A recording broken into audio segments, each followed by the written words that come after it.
السلام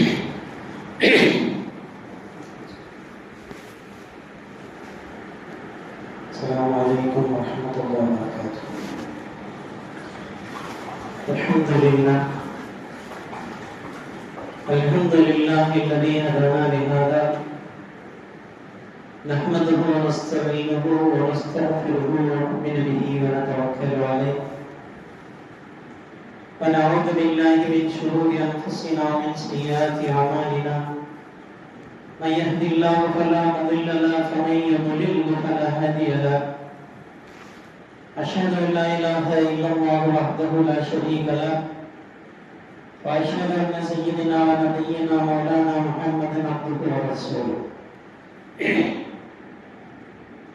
وقد قال الله تبارك وتعالى في محكم تنزيل وفي القرآن المجيد بعد أعوذ بالله من الشيطان الرجيم بقول بسم الله الرحمن الرحيم شهر رمضان الذي أنزل فيه القرآن هدى للناس بينات من الهدى والفرقان. صدق الله العلي العظيم وصدق رسول النبي الكريم ونحن على ذلك من الشاكرين والشاهدين والحمد لله رب العالمين. رب اشرح لي صدري ويسر لي أمري واحلل عقدة من لساني ويفقهوا قولي ربي زدني علما وارزقني فهما.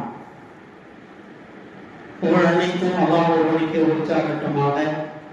அவருடைய ஸலாத்தும் ஸலாமும் கருணையும் ஈடேற்றும் நமது நாயகம் நற்குணத்தின் தாயகம் நபிகளுங்கள் பெருமானார் ரசூலே அக்ரம் தாஜிதாரே மதீனா சர்வரே காயினார் ஸல்லல்லாஹு அலைஹி வஸல்லம் அவர்கள் மீதும் அவர்களுடைய தோழர்கள், குடும்பத்தினர்கள், சஹாபாக்கள், தாபீன்கள், தபா தாபீன்கள், ஷுஹதாக்கள், அவுலியாக்கள், குறிப்பாக முஃமின்களான முஸ்லிம்களான நம் அனைவர் மீதும் எப்பொழுதும் நின்று நிலவட்டுமாக.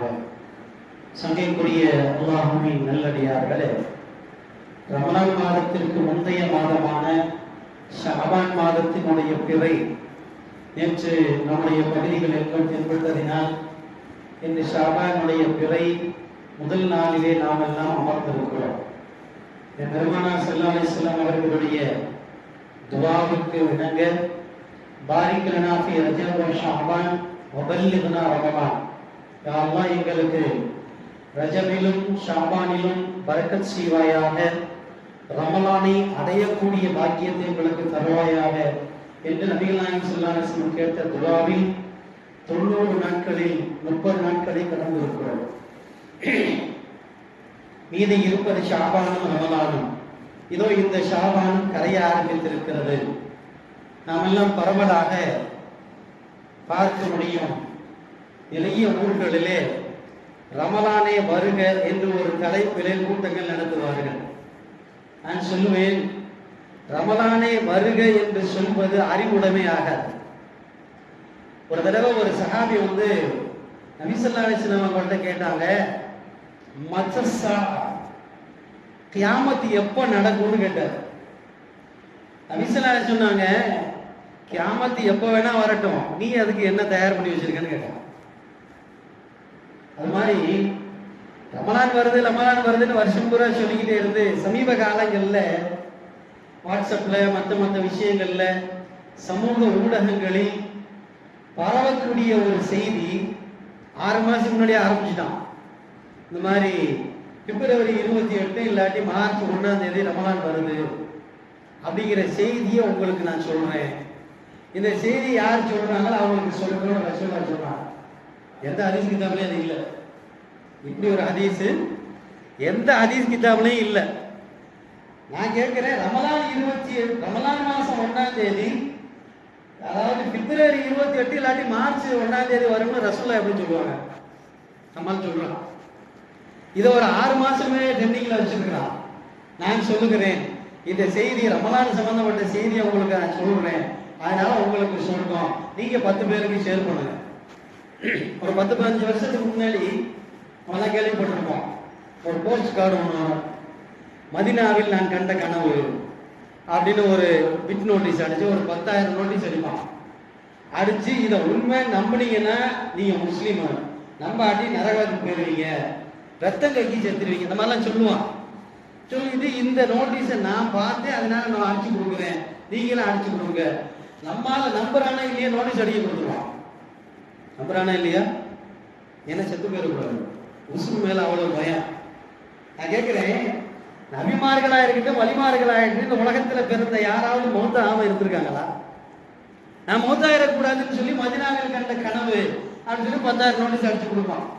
அது மாதிரி இந்த ஹதீஸ் இன்னைக்கு லேட்டஸ்டான சமீப காலத்திய வியாதி என்னன்னு சொன்னா, ஒரு தகவல் வருகிறது என்று சொன்னால் அதை உண்மையா பொய்யா அப்படின்னு படிக்கிறதெல்லாம் கிடையாது, உடனே ஷேர் பண்ணிட வேண்டியது, உடனே ஒரு 10 பேருக்கு என்ன செய்ய வேண்டியது, அதை அனுப்பிட வேண்டியது.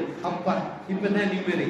என்னப்பா என்ன அனுப்புன தெரியாது, எத்தனை பேருக்கு அனுப்புன அதெல்லாம் தெரியும், அது என்ன தகவல் உண்மையா பொய்யா, ரசூலுல்லாஹ் சொன்னாங்களா இல்லையா, ஒரு ஹதீஸை நாமெல்லாம் விளங்கணும். பெருமானார் ஸல்லல்லாஹு அலைஹி வஸல்லம் சொல்கிறார்கள், நான் சொன்னதாக நான் சொல்லாத விஷயத்தை சொல்வோம் நரகத்துக்கு போவான் ரசூலுல்லாஹ் சொல்றாங்க. நான் சொல்லாத விஷயத்தை நான் சொன்னதாக சொல்வோம் நரகத்துக்கு போவான்னு சொன்னாங்க. அப்ப இன்னைக்கு பாத்தீங்கன்னு சொன்னா இதுல படிச்சவங்க படிக்காதவங்க பரவலாக பொதுமக்கள் இடத்துல சில விழாக்கள் நடத்தப்படுகிறது. ரமலானே வருக, ரமலானே வருகன்னா அது வரப்போறது இல்லை.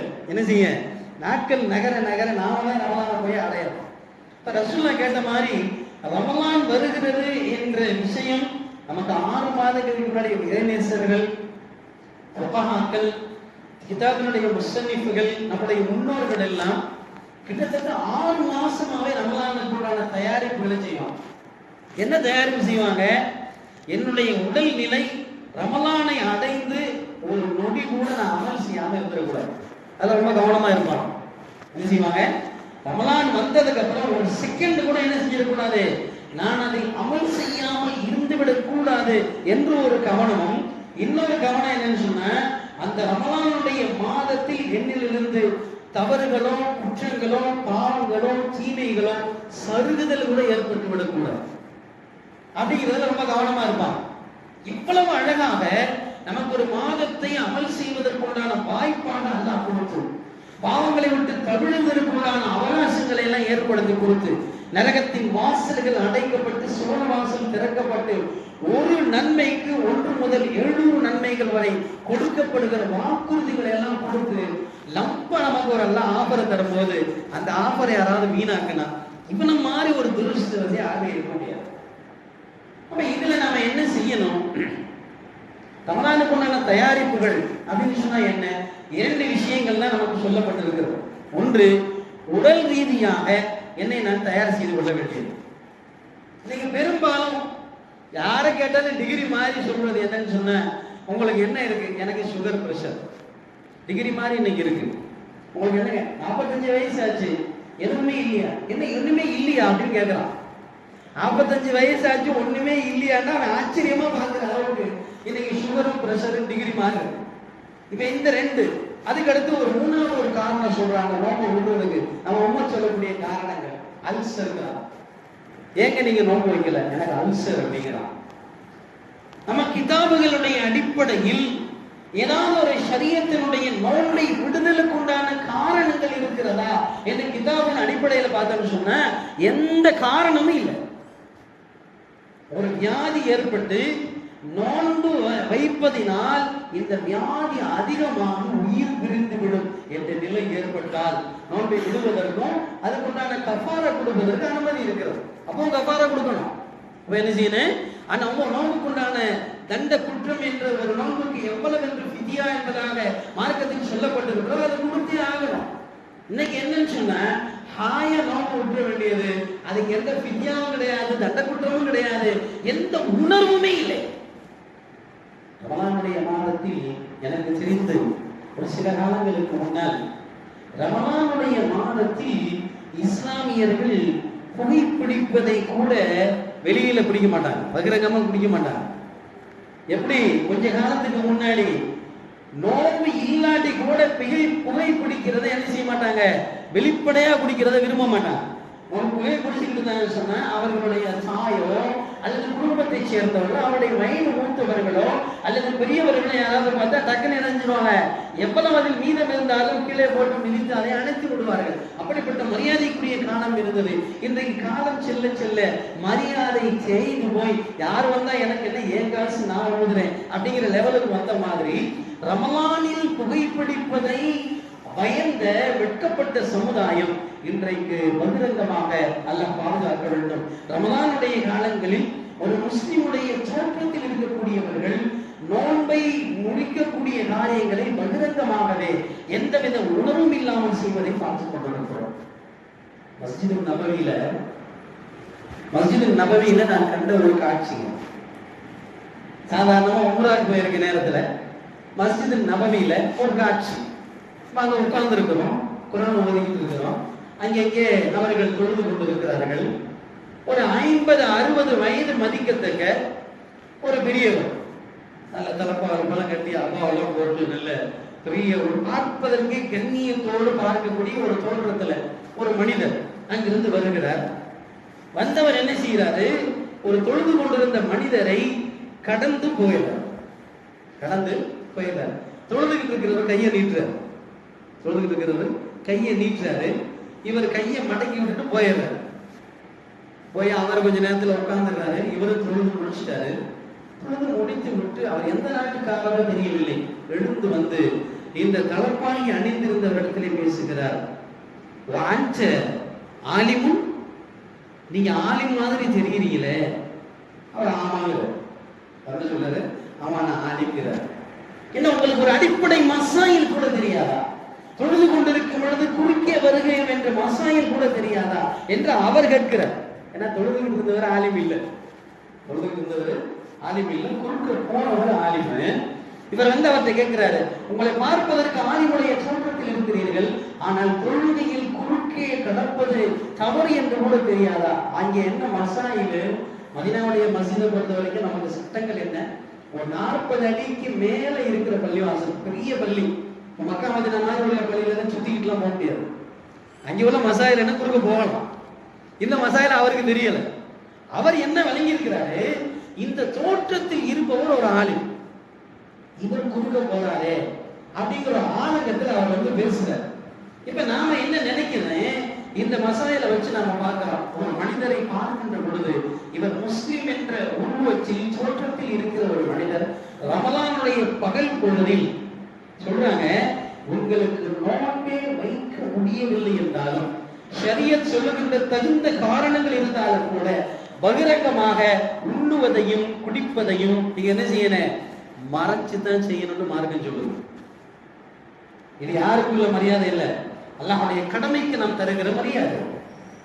அப்படிப்பட்ட இந்த நோன்பு நெருங்கி வருகிறது. அப்ப நம்ம என்ன செய்யணும், உடல் ரீதியாக எனக்கு இருக்கக்கூடிய குறைகளை சரி செய்து கொண்டு ரமலானில் இன்ஷா அல்லாஹ் நான் 29-30 அது இல்லை, அந்த மாதம் முழுக்க நான் நோன்பு வைக்கலாம் முடியாது இன்ஷா அல்லாஹ். அதுக்கு அடுத்து இன்னொன்னு என்ன சொல்றாங்க, என்னுடைய பொருளாதாரத்தை நான் சரி செய்யணும். மற்ற மாதங்களில் வணங்குவதை விட ரமலானில் வணங்குவதில் அதிக நன்மை இருக்கிறது. எப்படி ரமலான்ல ஒரு நஃபிலுக்கு பகலுடைய அந்தஸ்தோ, ஒரு பகலுக்கு 70 பகல்களுடைய அந்தஸ்தோ, அதே போன்று ரமலானில் நீங்கள் செலவு செய்யக்கூடிய தொகைகளுக்கு மிக அபரிமிதமான நன்மைகளை அல்லாஹ் தரான். ஜக்காத்துன்னு அதுக்கு சொல்லாதீங்க, ஜக்காத்து இல்லை. ஜக்காத்து எப்ப கொடுக்கணும், எப்போ உங்களுக்கு பொருள் வந்து அதுல இருந்து 320 ஜக்காத்து கொடுக்கணும். நிறைய பேர் தப்பா கால்குலேட் பண்ணி ரமலான்ல ஜக்காத்து கொடுக்க ஒரு கூட்டம் கிளம்பிடலாம். ரமலான்ல கொடுக்கிறேன்னு ஒரு கூட்டம் கிளம்புறான், வாங்குறேன்னு ஒரு கூட்டம் கிளம்புறான் இல்லையா? கொடுப்பதற்குரிய நிலையில் வாங்குபவனாக இருந்தால் அவன் குற்றவாளி. என்னை வந்து ஜக்காத்து கொடுக்குற நிலையில நல்லா வச்சிருக்கான். அப்படி இருக்கிற நேரத்துல ஒரு இடத்துல ஜக்காத்து கொடுக்குறாங்க, அதை தெரிஞ்சுக்கிட்டு நான் போய் கையை நீட்டினேன்னு சொன்னா நான் என்ன போயிடுவேன், குற்றவாளியா போயிடுவேன். ஏனென்றால் அல்லாஹ்விடத்திலே செல்வத்தை மிகுதியாக கொடுத்து கொடுப்பவர்களுடைய வரிசையில் உன்னை வைத்திருக்கிறார், நீ உன்னுடைய தரத்தை தாழ்த்தி கொடுக்கிறார். நம்ம 2 விஷயங்களை நாம் தயாரி செய்ய வேண்டும். உடல் ரீதியாகவும் பொருள் ரீதியாகவும் ரமலானுக்கு உண்டான அமல்களில் நான் எந்த குறை செய்துவிடக்கூடாது என்பதில் நாம் கவனம் செலுத்த வேண்டும். எல்லாம் வல்ல அல்லாஹ் தஆலா வரக்கூடிய ரமலானை ஒரு நொடி பொழுது கூட வீணாக்கி விடாமல் நிறைந்த அமல்கள் செய்வதற்கு அல்லாஹ் நமக்கு தௌஃபீக் செய்வானாக. ஆஃபர் தாவானா அனில் ஹம்துலில்லாஹி ரப்பில் ஆலமீன். அஸ்ஸலாமு அலைக்கும் வரஹ்மத்துல்லாஹி வபரகாத்துஹு. சுன்னத்துல்